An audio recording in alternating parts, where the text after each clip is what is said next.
ஆண்டவராகிய இயேசு கிறிஸ்துவின் வெளியேறப்பட்ட நாமத்தினாலே கர்த்தருடைய ஆவியானவர்களுக்கு கொடுத்ததான ஏஜே பவர் மினிஸ்ட்ரியின் சார்பிலே அன்பின் நல்வாழ்த்துக்களை தெரிவித்துக் கொள்கிறேன். எனக்கு அருமையானவர்களே, இன்றைக்கு ஆவியானவர் கொடுத்த வார்த்தையை நாம் தியானிப்பதற்கு முன்னதாய் ஒரு சிறு தகவல். எனக்கு அருமையானவர்களே, ஒவ்வொரு நாளும் கர்த்தருடைய வார்த்தை இதில் காண்கின்றீர்கள், ஜெபிக்கின்றீர்கள். ஊழியருக்காய் ஜெபியுங்கள். மாத்திரமல்ல, இந்த அன்பின் வார்த்தை நிகழ்வுகளை உங்கள் உறவுகளுக்கும் நண்பர்களுக்கும் சொல்லுங்கள். தேவனுடைய வார்த்தை தேசமெங்கும் தேவ ஜனங்களுக்கு கடந்து போகட்டும். கர்த்தருடைய ஆவியானவர் மகிமைப்படுவாராக. ஹல்லேலூயா. போகட்டும். இன்றைக்கு கர்த்தர் கொடுத்த வார்த்தை நீதிமொழியின் புத்தகம் 28ஆம் அதிகாரம் 25வது இறை வார்த்தை. செழிப்பார், கர்த்தரை நம்புகிறவனோ செழிப்பார். வாழ்க்கையில் வனாந்தரம் இருக்கிறதா? வாழ்க்கையில் கண்ணீர் இருக்கிறதா? இன்றைக்கு ஆண்டவர் செழிப்பை கொடுக்க போகிறார். கர்த்தரை நம்புகிறவன் செழிப்பார். நம்ப முடியாத காலையா, இதுக்கு மேலே என் வாழ்க்கையில் ஒன்றும் இல்லைன்னு சொல்லி நினச்சிக்கிட்டு இருக்கியே, வாழ்க்கையில் கர்த்தருடைய ஆவியானவர் பேசுகிறார். இப்போ தான் ஈசாயின் அடிமரத்தில் ஒரு துளி தோண்டிட்டு இன்றைக்கு கர்த்தருடைய ஆவியானவர் வாழ்க்கையில் செயலாற்றும்படியாக வந்திருக்கிறார். ஆண்டவரிடத்தில் உங்களை அர்ப்பணிப்பீர்களா? ஆண்டவரிடத்தில் கொடுத்து பாருங்கள். கர்த்தரை நம்புகிறவன் நம்பணும். நம்பக்கூடாத ஒரு காலத்தில் ஆபிரகாம் நம்பினார்.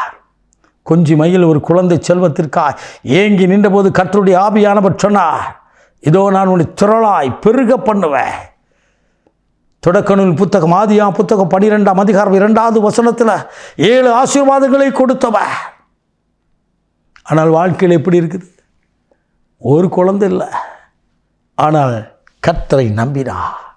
வேதம் சொல்லுகிறது, சாராளின் வழிபாடெல்லாம் நின்று போயிடுச்சு.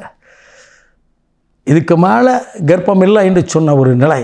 ஆனால் அது அல்ல, தேவனால் கொடுக்க முடியும்.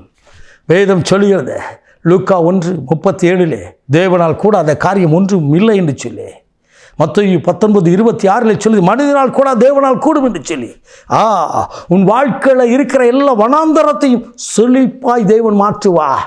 நீ அவரை நம்பிப்பார், அவரை விசுவாசித்துப்பார், அவருடைய மகிமையை காண்பார். விசுவாசிக்கிறவன் பதறான், விசுவாசிக்கிறவன் பதறி நிற்க மாட்டா. விசுவாசிக்க கூடுமானால் தேவனுடைய மகிமை இன்றைக்கு நீங்கள் காண்பீர்கள். தேவ கரத்தில் கொடுத்து பாருங்கள். அவருக்கு கொடுக்க வேண்டிய நேரத்தை கொடுத்து அவர் சமூகத்தில் அமர்ந்திருந்து பாருங்கள். இன்றைக்கி வேதத்தை வாசிங்களா? எனக்கு அருமையானவர்களே, ஆண்டவருடைய பாதத்தில் அமர்ந்திருந்தீர்களா? என் வாழ்க்கையில் செழிப்பில்லைன்னு சொல்கிறீங்களே, ஆண்டவர் சமூகத்தில் அமர்ந்து ஆராதித்து பாருங்கள். எங்களுடைய ஜபக்குழுவில் ஒரு அருமையான மகள் உண்டு. மிகவும் வனாந்தரமான வாழ்க்கையிலே வந்தாள். புருஷன் பெரிய ஒரு குடிகாரனாக இருந்தார், பயங்கரமான ஒரு குடிகாரர். இரவில் அவர் எப்படி வருவார்னு சொன்னால், பைக் ஓட்டி வர்ற நடுவில் அவர் அமர்ந்திருப்பார். அவருக்கு பின்னால் ஒரு இது இருப்பார். அவர் போட்டில் விசைப்படகுல டிரைவராக பணியாற்றி கொண்டு இருக்கிறார். அவர் அப்படித்தான் வீட்டில் கொண்டு வந்து கொடுவாங்க, மறுபடியும் அப்படித்தான் கூட்டிகிட்டு போவாங்க. வாழ்க்கை முழுதும் வனாந்தரம், சொந்த இல்லை, கண்ணீர் நிறைந்த வாழ்க்கை. ஆண்டவரிடத்தில் தன்னை அர்ப்பணித்தாள். ஒவ்வொரு நாளும் அவள் தீர்மானம் பண்ணினாள். அன்பின் இயேசு நற்செய்தி ஜபக்குழுவில் ஒவ்வொரு நாளும் ஏஜே பவர் மினிஸ்ட்ரியில் ஒவ்வொரு நாள் நடக்கிற ஜபம், அனுதின ஜபம் 11 மணியிலிருந்து 12:30 மணி வரை விண்ணப்பத்திற்காக, தேசத்திற்காக, திருச்சபைக்காக ஜெபிக்கின்ற நேரத்தில் நான் வந்து நிற்பேன் என்று சொல்லி தன்னை அர்ப்பணித்தாள். நடந்தது என்ன? கணவர் மனமாறினார். நடந்தது என்ன? சொந்தமாய் ஆண்டவர் ஒரு குடியிருப்பை கட்டும்படியாய், நல்ல ஒரு மாடி வீடை கட்டும்படியாய் கர்த்தர் கிருபை கொடுத்தார். நடந்தது என்ன? வாழ்க்கையில் கையின் பிரயாசங்களை ஆசீர்வதிக்கும்படியாய் விசைப்படகுகளுக்கு உரிமையாளராய் மாற்றினார். இன்றைக்கும் தேவன் அவர்களை ஆசீர்வதித்து ஒரு மனம் திரும்புதலோடு குடும்பமாய் கர்த்தரை தேடி ஆசீர்வாதத்தை பெற்றிருக்கிறார்கள். வாழ்க்கை செழிப்பாயிருக்கிறது. அநேகர் கண்டு அவரது கேட்டதற்கு அவர்களுக்கு விதமாய் சொன்னார்களா, நான் ஆண்டவரை தேடினபடினாலே என் வாழ்க்கை செழித்தது. நீங்களும் நம்பி பாருங்க, உங்கள் வாழ்க்கையும் இன்றைக்கு செழிக்கப் போகிறது. நாம் ஜெபிப்போமா? எனக்கு அருமையானவர்களே, கண்ணீரோடு ஆண்டவர் சமூகத்தில் ஒப்புக் கொடுங்கள். உங்கள் வனாந்தரங்கள் எல்லாம் இன்றைக்கு மாறப்போகிறது. மகா பரிசுத்தமுள்ள தகப்பனே, உடைய குமாரனாய் இயேசுவின் நாமத்தில் பரிசுத்தாவின் வல்லமையோடு ஜெபிக்கிறேன். உடைய வார்த்தையை கேட்டுக்கொண்டிருக்க ஒவ்வொரு இருதயத்தில் இருக்கிற வனாந்தரங்கள், ஒரு குடும்பத்திற்கு வனாந்தரங்கள், கையின் பிரயாசங்களுள்ள வனாந்தரங்கள் மாறட்டும். செழிப்பு உண்டாகட்டும், செழிப்பு உண்டாகட்டும். கர்த்தரை நம்புகிறவன் செழிப்பான் என்று இன்றைக்கு சொன்னீரேன்.